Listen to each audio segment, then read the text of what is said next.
Good evening, everyone. In today's class, we will be discussing an interesting case, and this class will be moderated by Dr. Pradeep. A 15-year-old male presented with complaints of decreased vision in the right eye for the past 4 months. There was no history of trauma. He had seizures along with fever as a 3-year-old and no other systemic conditions. He was diagnosed 4 months ago with right eye neovascular glaucoma with a baseline intraocular pressure of 48 millimeters of mercury, and various interventions such as intravenous mannitol, YAG peripheral iridotomy and cyclocryotherapy as well were employed to control the intraocular pressure. At presentation, he was on topical anti-glaucoma medications as well as oral Diamox. He had no complaints in the left eye. His visual acuity in the right eye at presentation was CF half meter and near vision was N36. The left eye visual acuity was 6.6 N6. Examination of the right eye showed conjunctival congestion, a clear cornea and a quiet anterior chamber with normal depth. A patent peripheral iridotomy, iris atrophic patches as well as neovascularization of the iris and ectropia nuvae. Lens had a posterior subcapsular cataract. The intraocular pressure was 32 millimeters of mercury with Goldmann applanation tonometer. The fundus was only hazily visualized and hence a B scan was advised. Left eye anterior segment, intraocular pressure and fundus was within normal limits. The ultrasound B scan showed an incomplete posterior vitreous detachment with attachment to the optic nerve with a moderate number of low reflective dots in the vitreous and subhyaloid space. The retina was attached and the choroid and optic nerve shadow were normal. The patient was referred to the glaucoma department for intraocular pressure management as well as the UVR department to investigate the cause of NVI and NVG in a young boy. In the glaucoma clinic, gonioscopy showed a 360-degree synechial angle closure and no NVA. In view of the young age of the patient, a decision was made to plan for OD trabeculectomy plus mitomycin C or Ahmed glaucoma valve plus or minus phacoemulsification and intraocular lens. Injection IV mannitol 100 ml was advised preoperatively. In the UVR clinic, a full uveitic workup was done and investigations such as MANTO, RA factor, ANCA, ANA, HLA-B27 and serum ACE and toxo were advised, which all turned out to be negative. The final surgical plan after inputs from all 3 departments was right eye phacoemulsification plus or minus IOL plus Ahmed glaucoma valve bar trabeculectomy plus mitomycin C plus vitrectomy under very guarded visual prognosis. The surgery was done on the 20th of October. A Fornix-based conjunctival flap was made and mitomycin C was applied. Scleral tunnel was made and phacoemulsification was completed. Intraoperative fundus examination showed a dense vitreous hemorrhage with disc hazily seen. Vitrectomy was done to clear the hemorrhage along with trimming of the peripheral vitreous. A fibrovascular proliferation was noted over the disc and trimmed. Sheathing of vessels was noted inferiorly, as seen in the diagram. In view of NVG, a 360-degree endolaser was done. Following this, the rest of the surgery was completed, that is right eye phacoemulsification plus IOL plus trabeculectomy plus MMC plus vitrectomy plus endolaser was done. The cause for the neovascular glaucoma was assumed to be due to a vasculitis sequelae in view of the intraop findings. On the first postoperative day, there was dense fibrin in the pupillary plane along with a fibrinous hypopyon. A diffuse bleb was present superiorly, the cornea was clear, and the intraocular pressure was 20 millimeters of mercury. A B scan was done as the fibrin was not allowing examination of the fundus. The B scan showed a few low reflective dots in the vitreous and a variable reflective membranous echo in the periphery suggestive of uncut gel, and the retina was attached. The patient was started on topical steroids in the right eye and a tapering course of oral steroids starting from 50 milligrams per day. On the third postoperative day, the intraocular pressure was high and a subconjunctival 5-fluorouracil was given to the bleb under topical anesthesia. Needling with 5-FU was done on the 5th postoperative day.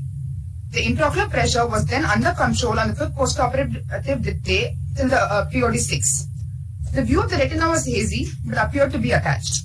The oral and topical steroids were continued.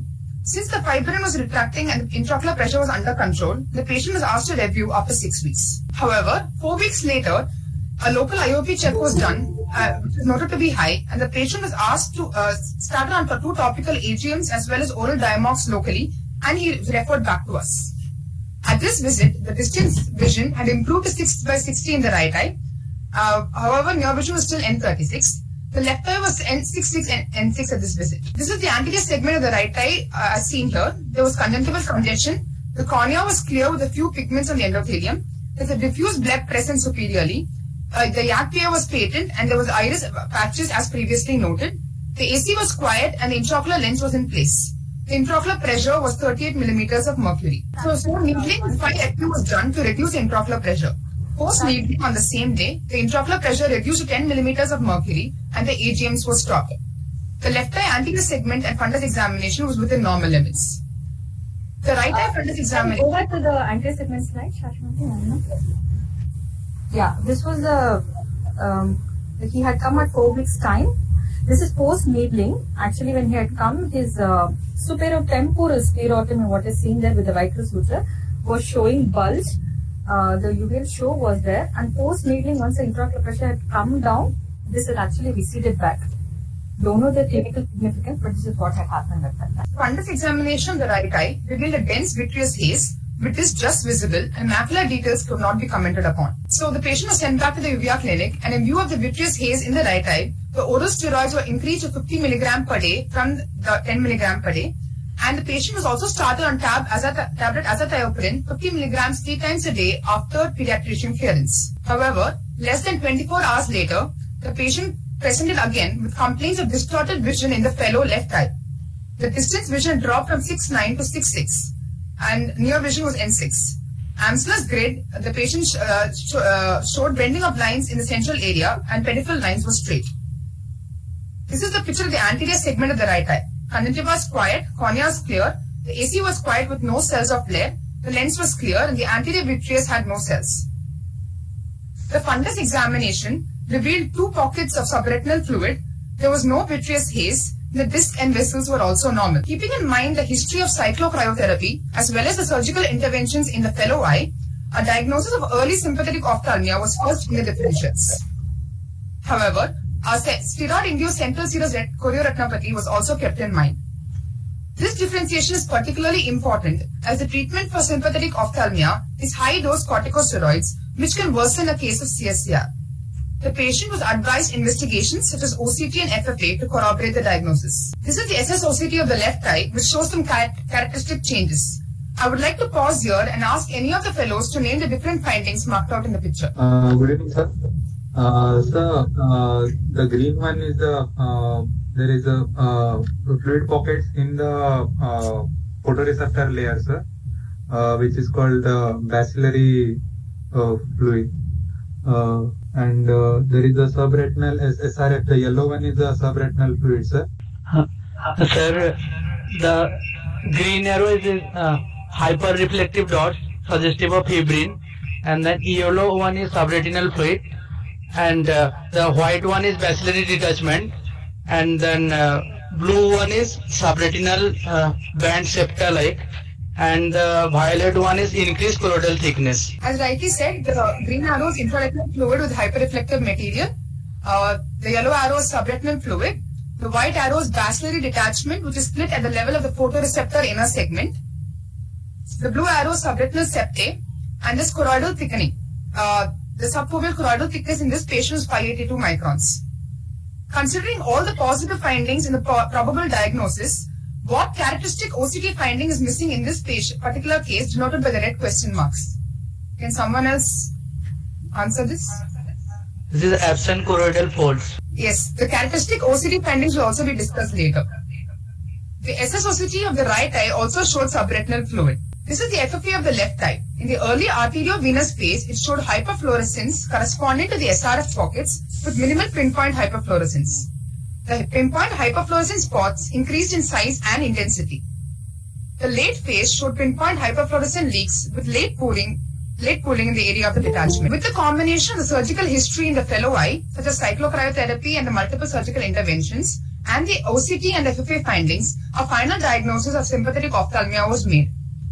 On the very same day, the patient was started on intravenous methylprednisolone 1 gram, 3 doses, in 500 ml normal saline over 2 hours after pediatrician clearance. So what is sympathetic ophthalmia? It is a bilateral non-necrotizing granulomatous uveitis following penetrating trauma surgery in one eye. The injured eye is the exciting eye and the fellow eye is the sympathizing eye. The time between the injury in the exciting eye and the onset of sympathetic ophthalmia ranges from 5 days to 66 years. 17% of the cases present within 1 month, 50% within 3 months, 65% within 6 months, and 90% cases within the first year following the inciting event, traumatic or surgical. Going back in history, Hippocrates was the first to describe this disease that places the other eye in great danger. McKinsey coined the term sympathetic ophthalmitis, and Ernst Fuchs gave the first histopathological description where he described infiltration of the uveal tract, particularly the choroid, and formation of nodular aggregations beneath the retinal pigment epithelium in several specimens. Epidemiology. Prior to 1950, it was around 2%, which was almost 16% during the Civil War due to traumatic cases. And retrospective studies show 0.2 to 0.5% after penetrating trauma and 0.01% after intraocular surgery. A prospective study by Kilmartin et al. In the year 2000, showed a rate of 0.03 per 100,000 population. There is no proven role of inheritance, but there is a postulated correlation of HLA, DRB1, DQA1. There is no gender predilection in post-surgical cases, but males are more commonly affected in traumatic cases. There is no racial predisposition. All ages are affected and is possibly increasing in the elderly because of more ocular surgeries in the elderly. I just wanted to highlight the changing trends in sympathetic ophthalmia. Earlier it used to be more common due to post-traumatic cases, but right now it's most common due to post-surgery cases. And any clinical uveitis can lead to the diagnosis of sympathetic ophthalmia, and it's not necessarily due to granular matrix uveitis. There are many delayed presentations as well, and there's no gender preference and increasing in the elderly patients. Enucleation was earlier employed within 2 weeks of trauma for prevention of sympathetic ophthalmia. However, right now this is questionable because the exciting eye can have better vision. The visual prognosis earlier was very poor, but it's reasonable now due to modern immunosuppression. Pathophysiology involves cell-mediated immune hypersensitivity response to ocular antigens from the photoreceptor layer. These antigens can be the retinal S antigen, rhodopsin, interphotoreceptor retinol binding protein, recoverin, melanin antigens, and there's also a role of lymphatics and a genetic predisposition in HLA-A11, HLA-DRB1, HLA-DQA1, and HLA-DQB1. So following a penetrating injury or surgical procedure, the blood-retinal barrier is disrupted, which allows the ocular antigens, which are normally sequestered within the eye, to get exposed to systemic immune detection. Peripheral antigen-presenting cells, such as dendritic cells and macrophages, recognize these ocular antigens and phagocytize them. The activated antigen-presenting cells then migrate to the cervical lymph nodes or spleen. The protein components are processed into antigenic peptides for HLA class II presentation to CD4 plus helper T cells in the peripheral lymph nodes or spleen. The autoreactive CD4 plus T cells respond to the ocular antigenic peptide and clonally expand and migrate to the site of inflammation. Cytokines also play a role in this and cause immune-mediated damage. The CD4 plus cells penetrate the blood-retinal barrier of the inciting eye, where they detect immunogenic ocular antigens and mount a pro-inflammatory response. And these CD4 plus helper T cells can infiltrate the sympathizing eye and mount a similar immune response to immunogenic ocular antigens previously detected in the exciting eye. This is also due to cytokine-driven upregulation of surface receptors on vascular endothelial cells in the sympathizing eye that promote extravasation of peripheral immune cells. The earliest symptom is decreased accommodation. The patient can also have decreased vision, pain, redness, photophobia, and metamorphopsia. The classical signs have been described as earliest sign being retrolental cells of flare, anterior uveitis, which is granular matrix with mutton fat keratic precipitates as seen in this picture, but it can also present as a non-granular matrix anterior uveitis. Vitreous inflammation can be moderate to severe.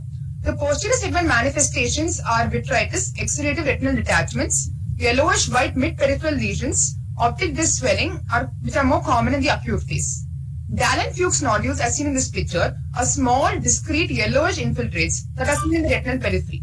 They are characteristic of sympathetic ophthalmia, but they are not pathognomic and occur in between 30 to 40% of the cases. In late stages, we can see a sunset glow fundus. Posterior sympathetic ophthalmia was first described by Woods et al. In 1936. These patients had no iritis and their ocular media were clear. Subretinal fluid disc hyperemia, yellowish white spots with a surrounding pigment ring in the mid-periphery of the fundus were seen. These cases were invariably accompanied by the later development of an anterior uveitis, so that in the final stage it is neither clinically nor pathologically different from the classical form of the disease. McPherson et al. Also described this in 2 patients with exudative RD and papillitis, but he showed that there were no late anterior segment findings due to possible use of prior oral steroids, which could have also been what happened in our case. Posterior sympathetic ophthalmia was also described by Gupta et al. In a long-term study of 40 patients with sympathetic ophthalmia in North India. They had only posterior segment findings such as exudative RD, yellowish-white nodules, papillitis, vasculitis, and peripapillary CNVM. They noticed anterior chamber involvement during recurrences and suggested that posterior sympathetic ophthalmia could be an early form of the disease, and it is important to recognize and treat at this stage and treat early as it has a good prognosis. We will be concentrating on sympathetic ophthalmia post-surgery in this presentation. Surgical procedures that lead to sympathetic ophthalmia include iridinclasis, cyclocryotherapy, vitrectomy, trabeculectomy, YAG laser cyclodestruction, secondary intraocular lens placement, scleral buckling, especially when subretinal fluid drainage is involved, cataract extraction, more common when the iris is trapped in the wound, and irradiation for ocular melanoma. Multiple surgical interventions are a major risk factor for surgical sympathetic ophthalmia. This is due to when repeated surgeries occur, there's release of large amount of uveal proteins and increased risk of developing sympathetic ophthalmia in these eyes. There's a varied incidence of sympathetic ophthalmia after cyclocryotherapy. How does it work? There's the release of high energy in a small spot, resulting in an explosion-like reaction that may cause severe disintegration and displacement of uveal tissue. This could contribute to the activation of the cellular immune system against uveal autoantigens. Cyclocryotherapy results in disruption of scleral fibers, leading to microperforations and release of uveal tissue from the disrupted ciliary body to the conjunctival lymphatics.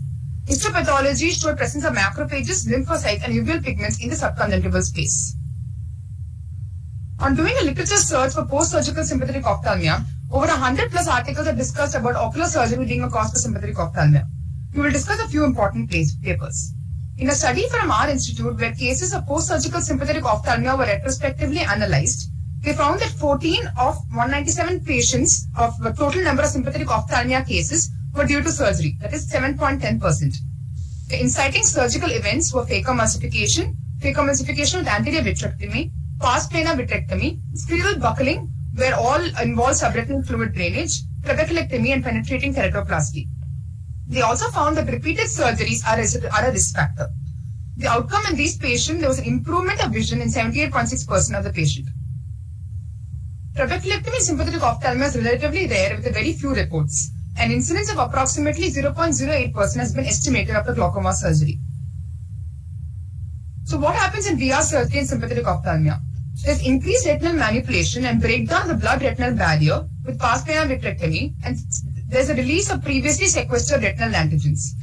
So the mechanism of sensitization of the non-injured eye is due to the exposure of the uveal tissue to the conjunctival lymphatics and subsequent movement of these antigens to the regional lymph nodes, resulting in a cell-mediated response. Wound leak may occur and cause ocular hypertony. This is a potential risk factor leading to subclinical uveal incarceration and exposure of ocular antigens. This explains increase in trend of use of transconjunctival sutureless vitrectomy with increase in sympathetic ophthalmia post-VR surgery. There were over 20 articles which emphasized on retinal surgery being the initiating factor for sympathetic ophthalmia. I've chosen to highlight a few of them in the upcoming slides. A prospective surveillance of sympathetic ophthalmia in UK and Ireland by Kilmartin et al. Revealed that ocular surgery was the initiating event in 61% of the patients and the sole reason in 56% of the patients, of which all of them had undergone pars plana vitrectomy. Retinal surgery alone was the initiating event in 33% of these patients. Prompt immunosuppression was able to achieve good visual prognosis. A retrospective study in Singapore showed that ocular surgery, especially vitreoretinal surgery, had overtaken trauma as the major cause of sympathetic ophthalmia. The release of uveal proteins in these patients probably occurred during the creation of sclerostomies or cryoretinopexy or subretinal fluid drainage. We also said that a good outcome was possible in most cases if an early diagnosis was made and immunosuppressive treatment was started promptly. Kilmartin et al. Said that the risk of sympathetic ophthalmia after vitrectomy is nearly twice that of external retinal detachment repair and is more than twice that of the previously reported 0.6% risk of after vitrectomy. They felt that it was appropriate to counsel patients undergoing vitrectomy about the risk of sympathetic ophthalmia, as the risk is more than twice the 0.05% risk of infectious endophthalmitis after vitrectomy. In a study by Tyagi et al., they found that 16 of 175 sympathetic ophthalmia cases had previous vitrectomy. The incidence of SO after PPV was 0.038% in their report. They mentioned that 75% of these patients had multiple previous surgeries, which is a risk factor for sympathetic ophthalmia. They, however, found no difference in the rate between the sutured and the sutureless vitrectomy. In a study conducted by our institute, 17 patients with vitreoretinal surgery who developed sympathetic ophthalmia were divided into two groups. Group 1 were VR surgery with antecedent trauma, and Group 2 were patients without trauma. They found that sympathetic ophthalmia patients with antecedent trauma present with a CSR-like picture. A persistent low-grade uveitis or isolated posterior segment features following these surgery, we should consider possibility of sympathetic ophthalmia. Any prior use of systemic steroids may mask the typical anterior segment findings in these eyes and present only with posterior segment findings. Any kind of recurrent surgical manipulation in the exciting eye can act as a trigger for sympathetic ophthalmia. Sympathetic ophthalmia following both trauma and therapeutic vitrectomy tend to occur sooner than eyes without trauma. Sympathetic ophthalmia is a clinical diagnosis. However, ancillary investigations help in confirming the diagnosis, especially in confusing cases. OCT is a useful non-invasive tool in the diagnosis and in determining the efficacy of treatment in sympathetic ophthalmia. It demonstrates exudative retinal detachments and its reduction marks the response to treatment. The characteristic signs include multiple serous retinal detachments appearing as optically empty spaces between the neurosensory retina and the retinal pigment epithelium on OCT. You can see photoreceptor segments, outer segment elongation in areas overlying the detachment. The hyperreflective septa is seen here, crossing the exudative retinal detachment, giving the appearance of multiple fluid pockets. Choroidal folds, massive choroidal thickening with undulations, and alterations in the architecture of the tissue layers with loss of physiological vascular lacunae also occur. Dallen-Fuchs nodules in the posterior pole are seen as round, hyperreflective areas at the level of the outer retina, causing a dome of the RPE. They can also disrupt the RPE and Bruch's membrane and extend into the inner nuclear layer. This paper also found out that eyes with sympathetic ophthalmia have increased choroidal thickness as well as increased choroidal vascularity index. And these values decrease in patients with sympathetic ophthalmia who are being treated. An OCT study in the acute phase of sympathetic ophthalmia by Gupta et al. Showed photoreceptor elongation, as seen in this picture, with SRF during the acute phase, and this resolved after management. Since the SRF is composed of serous fluid, protein, and lipid-rich exudates, which contain nutrients, but if the retina remains detached for a very long time, the diffusion of the nutrients through the vitreous to the retina becomes inadequate, resulting in degeneration of the photoreceptors. And this occurs if the photoreceptor layer remains detached from the choroid for more than 4 to 6 weeks. So this is why prompt and aggressive anti-inflammatory therapy is capable of reversing the photoreceptor changes and thereby preserving vision and preventing atrophy. Two patterns of fundus fluorescein angiography can be seen in sympathetic ophthalmia. The first one is similar to VKH, where multiple hyperfluorescent RPE leaks which are seen, which increase in size with pooling in the late phase. They are also accompanied by disc hyperfluorescence and leak in the late phase. There is another type of FFA where hyperfluorescent foci in the early phases, which are due to blocked choroidal fluorescence by Dallen-Fuchs nodules or focal obliteration by inflammatory infiltrates, and in late phases they are hyperfluorescent with staining of the angiogram. This is also accompanied by disc leak with vessel staining. ICG shows hypocyanosine spots corresponding to the hyperfluorescent spots on FA, which can coalesce. These spots have been found to correlate histopathologically to choroidal cellular infiltration or overlying fluid. They disappear with corticosteroid treatment and consequent clinical improvement. The fundus autofluorescence shows hyperautofluorescence in the area of exudative detachment, which after treatment with corticosteroids changes to a speckled hyper and a hypoautofluorescence. An ultrasound B scan can demonstrate serous retinal detachments, diffuse choroidal thickening, and is also useful in comparing the action links of exciting and sympathizing eyes. It's also useful in management of cataract and sympathetic ophthalmia prior to surgery in cases where the retina cannot be visualized due to posterior synechiae or dense cataract. So in this picture, you can see the ultrasound of sympathizing eye showing a shallow retinal detachment in the macula and increased choroidal thickness at high gain. So histopathology of enucleated eyes can show uveal granulomatous inflammation, which consists of T lymphocytes, macrophages, epithelioid histiocytes, and multinucleated giant cells. The T lymphocytes switch from CD4 plus helper T cells in early stages to CD8 plus cytotoxic cells later. The retinal and choriocapillaries are spared in the early inflammatory process. Dallen-Fuchs nodules are composed of epithelioid histiocytes, but later depigmented or degenerated RPE and a small number of lymphocytes between the RPE and the Bruch's membrane. Coming to management, for prevention, earlier it was adopted that enucleation within 2 weeks should be done. but this is now controversial because the exciting eye can regain better vision. The treatment consists of high-dose immunosuppressants. You can start with IV methylprednisolone 1 gram daily for 3 consecutive days and a high-dose oral steroid 1 to 1.5 milligram per kg of body weight with slow tapering. Azathioprine and cyclosporin can be added if there is no response. Recipe building or combining different agents when one is insufficient for remission. Coming back to our patient, the 3 doses of IVMP 1 gram were completed and the patient came back for a follow-up. The BCVA this visit was 6/60 in the right eye and N36 near vision and 6/9 in the left eye and N6 in the left eye. The patient felt symptomatically better and there was decrease in distortion of vision in the left eye. The anterior segment of the right eye showed a decrease in conjunctival congestion with a clear cornea. The AC was quiet. The PCIOL was in place with pigments in the PCIOL. There was a diffuse blood present superiorly. The intraocular pressure at this visit was 13 millimeters of mercury. The posterior segment of the right eye showed decrease in vitreous haze. The disc details and the macular details were more appreciable now. The macula was attached and 360-degree laser marks were seen.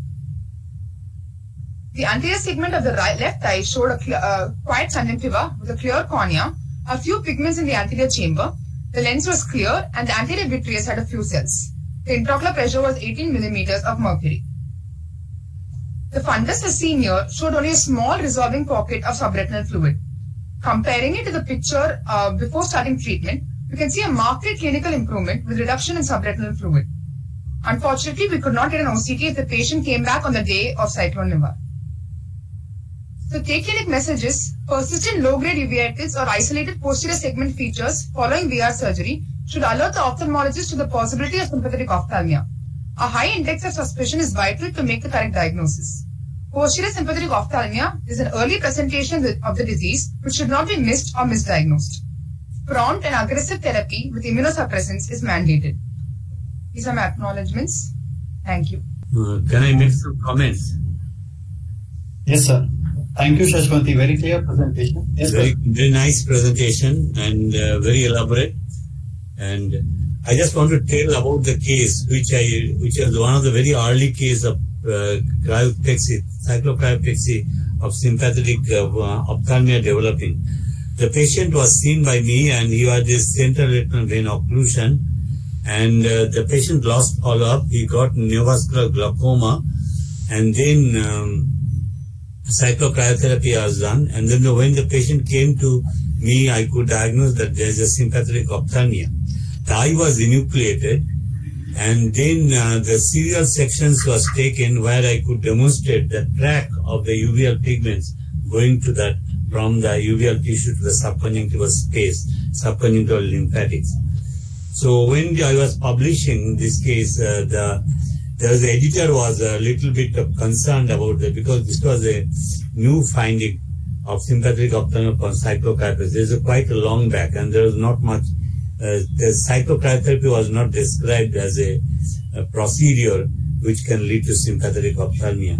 So they wanted the glass slides. When I sent the glass slides, they accepted the publication. So it was not an easy one. Second point, I want to tell you the sympathetic ophthalmia and VKH almost similar in the clinically, except the history of injury or history of surgery in the other eye. And they can develop even poliosis, vitiligo also. They are the same immune mechanisms occurs in these cases. And their OCT pictures is quite characteristic, is having the septi formations, subretinal bullae, and then RP undulation, which can be seen in the very initial stage of the disease. Ultrasonography will see the choroidal thickening, and then important is the ultrasonography of the other eye also.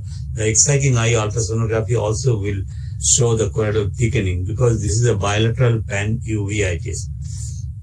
As mentioned before, that there is no point in removing the eye of the enucleated globe to prevent sympathetic ophthalmia, because by the time we see the sympathetic ophthalmia is already immune-mediated cells as triggered, and there is no point in removing or load of the antigen, which was thought earlier that this will be reduced by doing the enucleation. And the chance of the sympathetic ophthalmia following trauma is so less there is no rationale to remove it.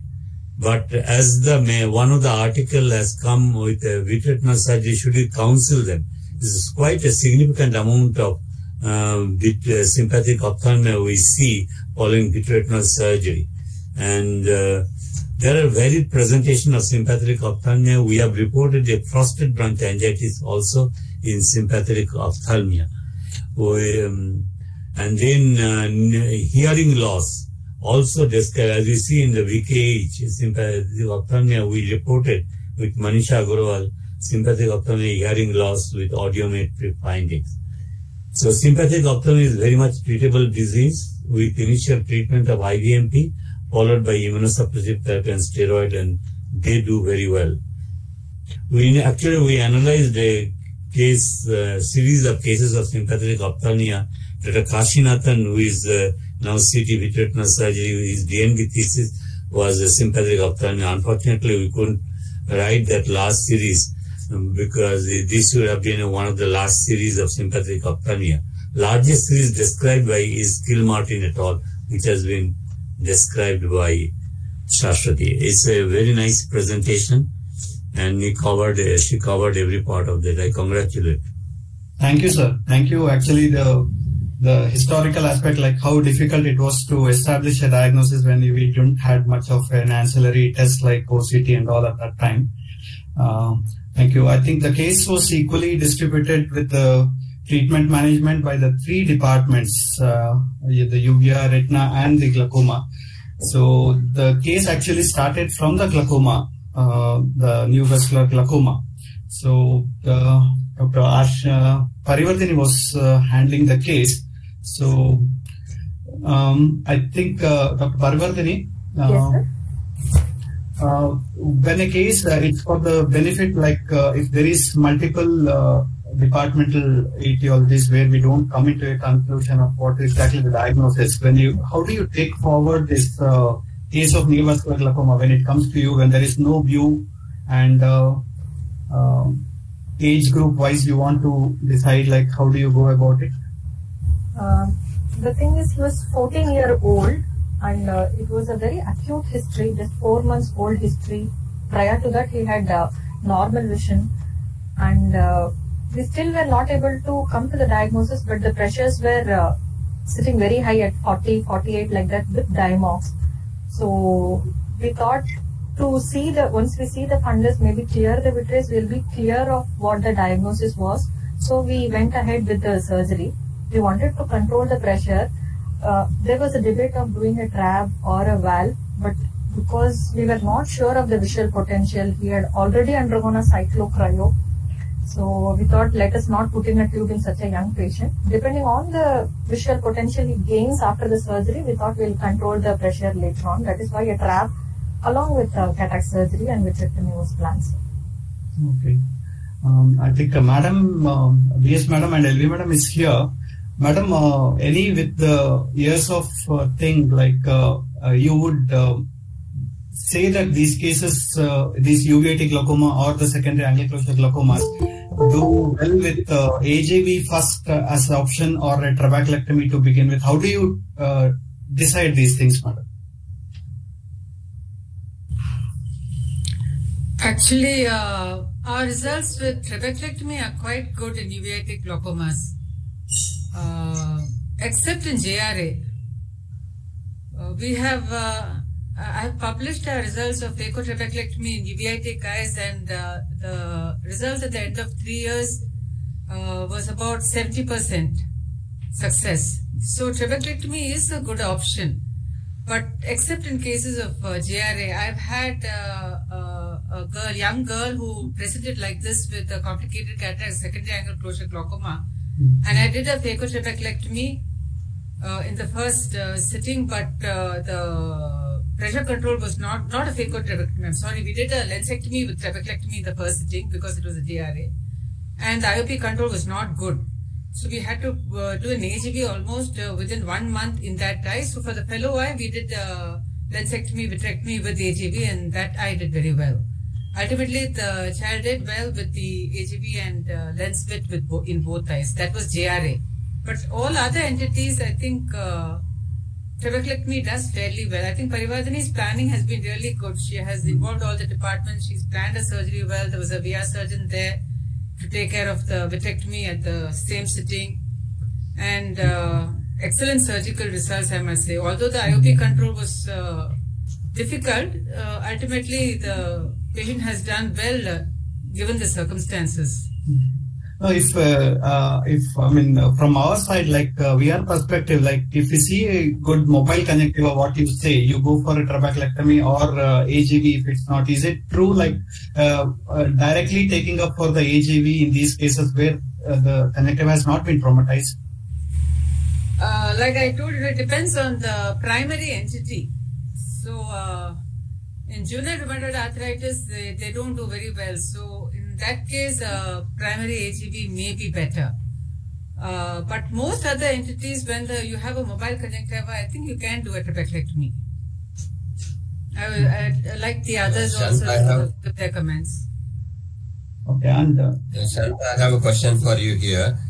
Because you wait for inflammation to subside before taking, like is what routinely we do before taking for a trabeculectomy, or you, because sometimes pressure is so high, you do not have time really to wait and we're not responding to maximum therapy, tackle this scenario, because sometimes the active inflammation chances of failure are much higher. No, there are situations where you have active inflammation, but the intraocular pressure is very high. It remains high for quite a long time. Say 3 to 4 weeks, we have done either a trabeculectomy or a tube implant under steroid or immunosuppressive cover. And when you have an outflow of the inflammatory mediators, the inflammation actually reduces. So there are certain circumstances where we have to perform the surgery in the presence of active inflammation. We have no choice because the pressure is very high. But there have been reports that it takes care of the inflammation because the trabeculectomy or the tube implant help the immune mediators to exit the eye. But most of the time, if the intraocular pressure can be controlled with medications, it would be better to wait till the eye is completely quiescent before surgery is done. Okay, good. I think LV madam had written a message of developing inflammation, and since it's a uveitic entity, madam, in this case we could not start because the etiology was not noted to be uveitic or else. So the steroid was started on the first post-op day as like the advice from the uvea department, which we usually do so. Do you feel that the inflammation will be, on the table we can do anything so that the post-op inflammation can be reduced to reduce the non-functioning of the trab or something like that? Actually, Parivardhani was discussing this case with me in planning the surgery and things like that. But what was always bothering was we never had a working diagnosis. It is always a secondary angle closure. Why secondary angle closure? We never had an answer. So when I look back, probably the cyclocryo, what patient had in month of September, again doing an extensive surgery, probably patient is prone for some kind of inflammatory pathology like vasculitis. All this might have contributed to aggravation of the situation. I'm not sure whether it can cause the inflammation in the other eye also.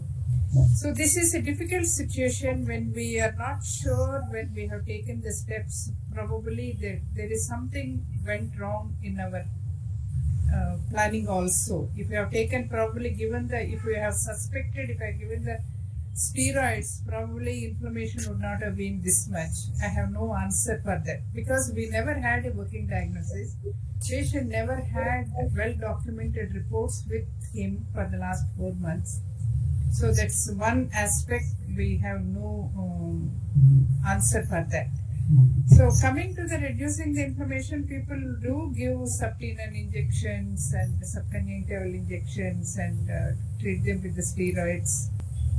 What is important is uveitic eyes behave differently unlike the primary glaucoma eyes as far as surgery is concerned. these eyes can get into low pressures and high pressures. Which eye will go into low pressure, which eye will go into high pressure, very difficult to predict. So we tend to have most of the time a conservative approach rather than an aggressive approach, because these eyes you have to deal with them carefully, because ciliary body, the secretions can get reduced with the time and patients can develop low pressure. So you have to be prepared for those steps. So very difficult to predict which eye will respond, which eye will not respond to surgery, which eye will develop into hypotension, which eye will develop hypertensive cases. So it is always we have to take the step looking at the clinical situations.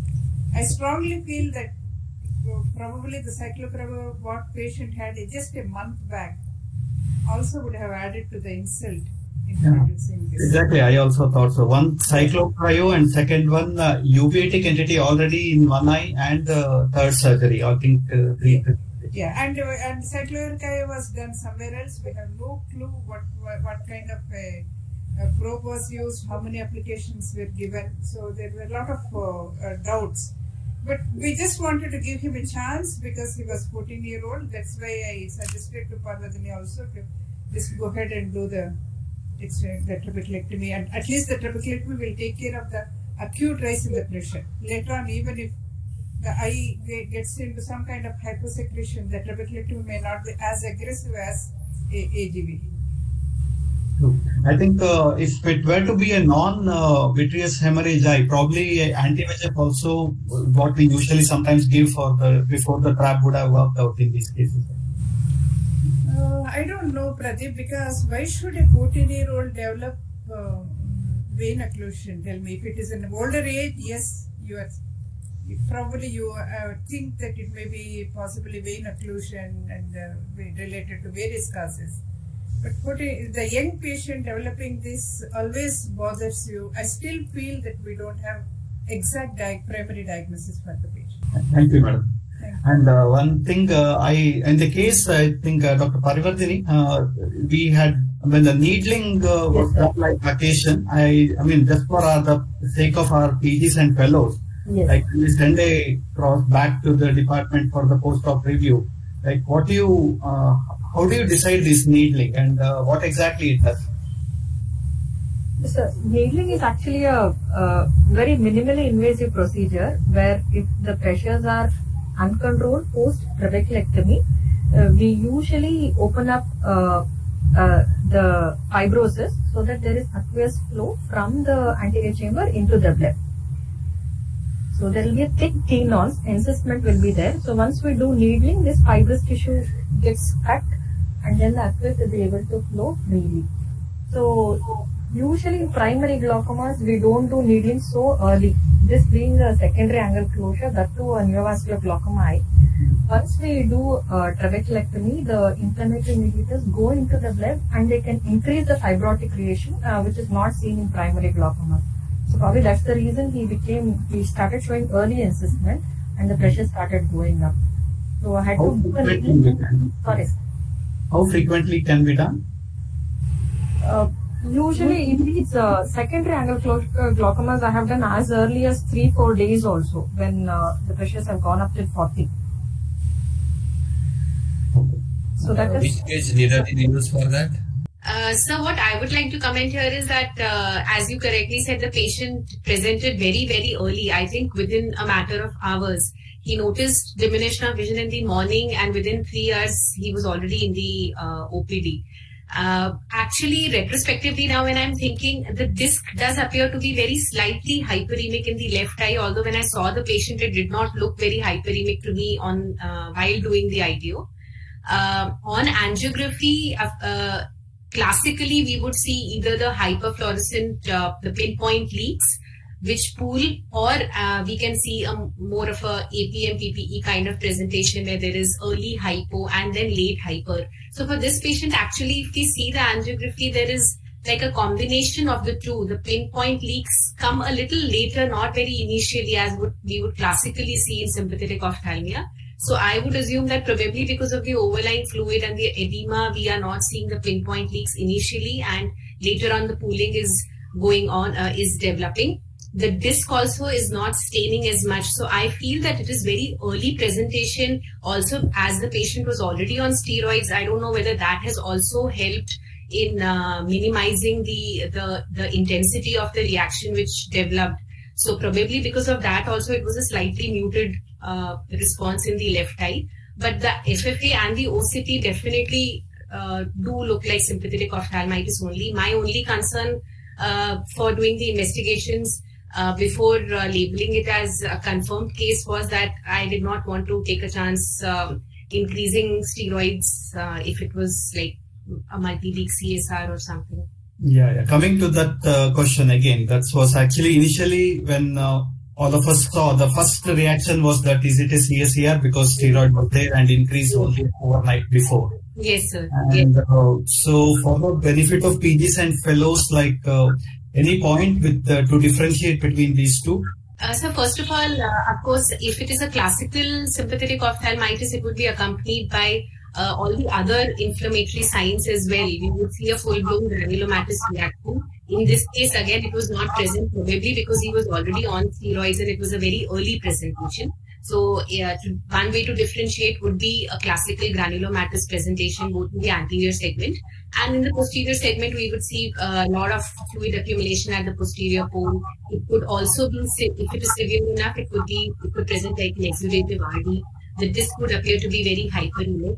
And along with all this, to differentiate from CSR, we know that there has to be a history of injury or a history of surgery in the other eye. So that inciting eye, that concept of the inciting eye and sympathizing eye has to be kept in mind to differentiate from CSR.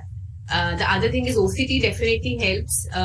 If time had permitted, I would have probably done an ICG also, but the situation was such that we saw him on a Saturday afternoon. By the time I saw him, it was 2 o'clock and we had a very small window to start IVMP if it was SO. So we were not really able to do the other investigations. However, because OCT is very easily available to us and ICG again being another invasive investigation, I prefer to do EDI OCT to be able to see the choroid as well, which is classically very thickened in this patient.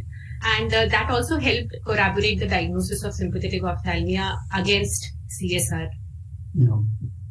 Good. One of the point is that one good clinical examination of anterior vitreous cells will indicate that against the CSR. So you would be able to see that vitreous cell. Actually, the first day when I saw him, he had no vitreous cells. When he presented with the fluid pockets in the left eye, the AC and even the anterior vitreous were absolutely clear. I saw the anterior vitreous cells 2 days later, after actually the 2 doses of IVMP. So probably the reaction was still in the developing stage when we first saw him. And then it settled in and became like a more classical presentation with vitreous cells and a slightly hyperemic disc. If you see the photograph, what Sashwanti has shown, the last photograph, the disc appears slightly hyperemic on the after the third IVMP. So probably the stage was still being set to prove it present like a classical sympathetic ophthalmia. I think we are missing the primary uveitic entity in that other eye because sympathetic ophthalmia is a T-cell mediated disease. So it's a very unlikely that if the other eye has some other uveitic entity, this eye will develop sympathetic ophthalmia. Very rarely it is seen in association with other cases of uveitis. I think Archie is right when she told that the leak was not very specific. We can't tell from this kind of picture that it's typical for sympathetic ophthalmia. Yes, sir. It was more like an overlap kind of a thing. It was not a classical thing, but the choroid appeared to be very, very thickened, and again the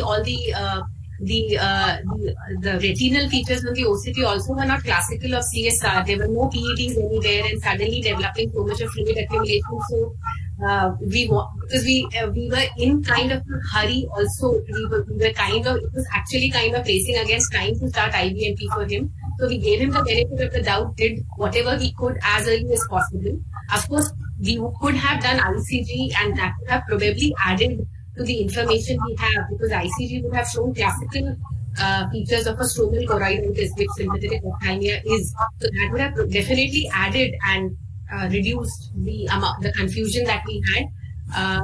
And the other point that I think what PK sir was mentioning, that the other eye being uveitic, I personally feel so that the cyclo procedure done first and then the extensive surgery done here were the inciting factors, probably because unlikely to be the fact that this was a uveitic eye. Of course, we did not know initially that this was a classical uveitic eye, because when I saw him in the clinic first, it was more of a chronic angle closure kind of a picture with new vessels on the iris. We could not see the fundus. There was no uveitic history per se, no systemic history. Workup was negative. So at that time, I had not labeled it to be a vasculitic or a uveitic eye. But after seeing the vitrectomy findings, it did help us put it into perspective that it was a vasculitis sequelae probably, which had led it to MDG. And so I even added investigations at this visit actually before he developed sympathetic ophthalmia. We added investigations to rule out occlusions in young, homocysteine. So all that was negative again. So as of now, I would still probably label it as idiopathic occlusive vasculitis in the right eye. I'm not really sure still what was the underlying reason for him to develop that. And this eye also, the full-blown clinical picture was masked by the steroid. Exactly. There was no vitreous cells, there was no anterior chamber reaction. So because the patient was already on steroids, so we'll never know what kind of uveitis he had actually. The steroid had masked entire the clinical finding. I think one of your article also, just you in the discussion you say that the steroid will mask the classical features of the SO pathway. I think. Yeah, yes, sir. And another point I want to highlight that one of the article presented from our institute and various other institute also, they sometimes what they have done, they have tried to correlate that traumatic sympathetic ophthalmia with different features. The problem there is many of these traumatic injuries were taken for multiple wear surgeries. So we won't know what caused uveitis, whether the initial trauma or the subsequent multiple wear surgeries. Correct. I think that has put in the limitation of the article also. Our article we wrote. But similarly here also, we can't attribute only to cryotherapy. There are so many other procedures. Vitreoretinal surgery also can be a risk factor for developing as well. Thank you, Partho, for your good inputs. Fine. Mamta, here I take an advantage. Has the term eels been replaced by this idiopathic, whatever Ashi said, idiopathic reactive vasculitis? It is occlusive vasculitis clinically, ma'am. EELS is more of a diagnosis of exclusion. Okay. Because for him, actually, we were not able to come to any conclusion. Probably the term EELS would still be applicable for him. But I would like to characterize it anatomically and clinically what we have seen it to be presenting a feature of occlusive vasculitis. Okay. Thank you. And maybe Devi could comment on that. So actually that our studies by PCR showed that it is more of tubercular etiology, and people are tend to tell that EELS disease is a form of the tubercular retinal vasculitis. Okay, I think, I don't know, can one of the UVA consultants can tell about that? When do we, how do we monitor the steroid, whether only with the OCT or any repeating the ICG or FFA? OCT. We have described in VKH the serial OCT with the steroid response. Serial OCT, how it helpful. Also in sympathetic ophthalmia also we have described the serial OCT, how it is helpful. Corneal thickness actually measured and that can be reduced. And even in the recurrence, it can come back again. And then the patient can be restarted on treatment. Okay. And one more basic question, sir. Whether the ultrasound is done as a part of the investigation for all this SO, or is it for the clear media, hazy media, any differentiation? No, actually one of the indications of ultrasound in clear media is the VKE, posterior scleritis and sympathetic ophthalmia. Thank you, sir.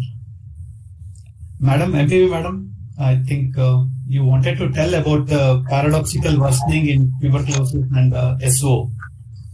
Yeah, because no, very nice class and presentation. It's just that these are two things I've come across recently.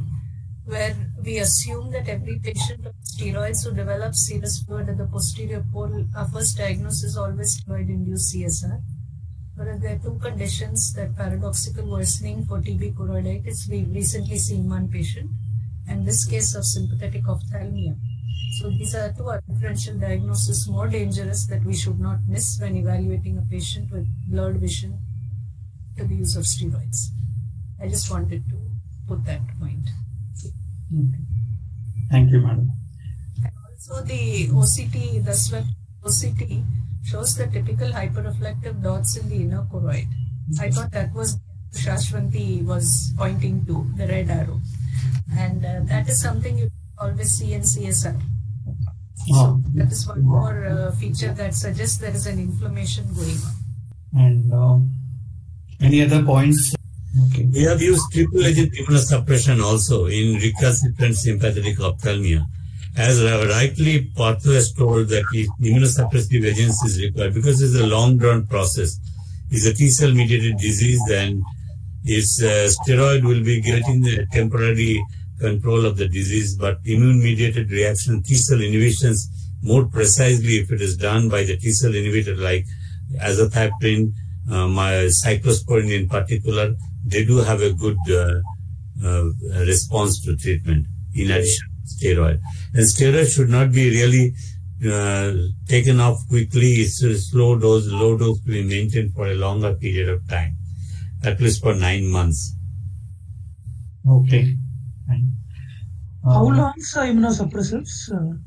So that depends on the clinical picture. Even after resolution, you should wait for 3 to 6 months. Even after complete resolution, you should continue for 3 to 6 months.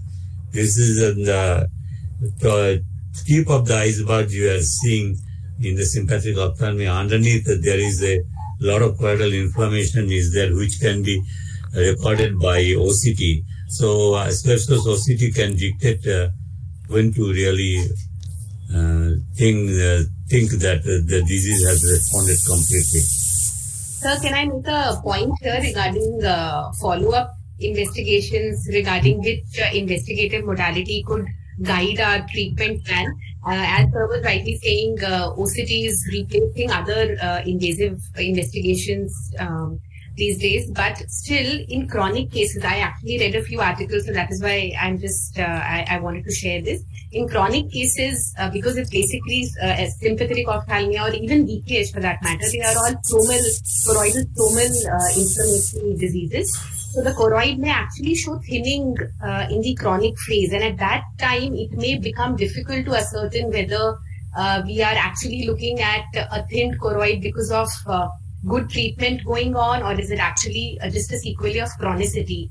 Even in such cases, ICG ultimately would help us to differentiate whether treatment is still adequate or not, or it can be withdrawn or not, because the classical hypofluorescent dark dots, the hypocyanescent dark dots, the HBBs which we see would guide us regarding treatment, even in cases where OCT may not guide us. But of course, they say that more studies are needed in chronic cases of SO to understand which investigation can be done. But as of now, yes, OCT is definitely the investigation of choice, along with angiography in the acute stages, definitely to make a diagnosis.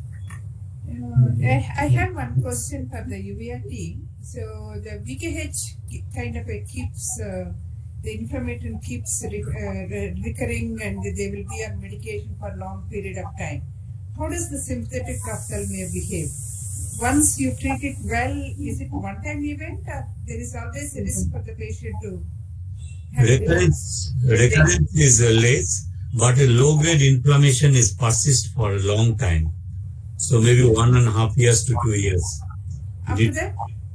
After that, recurrence is sympathetic ophthalmia is very less. It's not like VKH. So you said you to continue. You said you continue immunosuppression. So you combination of immunosuppressant and steroid both, or use the tapered down steroid, and once eye is absolutely quiet with all possible investigation. And if I understand correctly, you said 3 months at least we need to continue beyond that, right? If I'm right, this can you continue? Yes. And that will be immunosuppression, steroids. It will be immunosuppression, and steroid may be low dosage. Steroid you can stop early, steroid can be stopped little before than the immunosuppression. Immunosuppression you can continue for a longer period of time because it's a T-cell mediated disease and we need to really trigger your treatment to that cytotoxic T cells. Yeah. One last question from to the PGs, final year PG. Can you guide all of us, like which are the drugs which we need to avoid, anti-glaucoma drugs to avoid in these inflammatory glaucomas or new vessel glaucomas? Yes. Thank you very much. Very good presentation. Thank you, sir.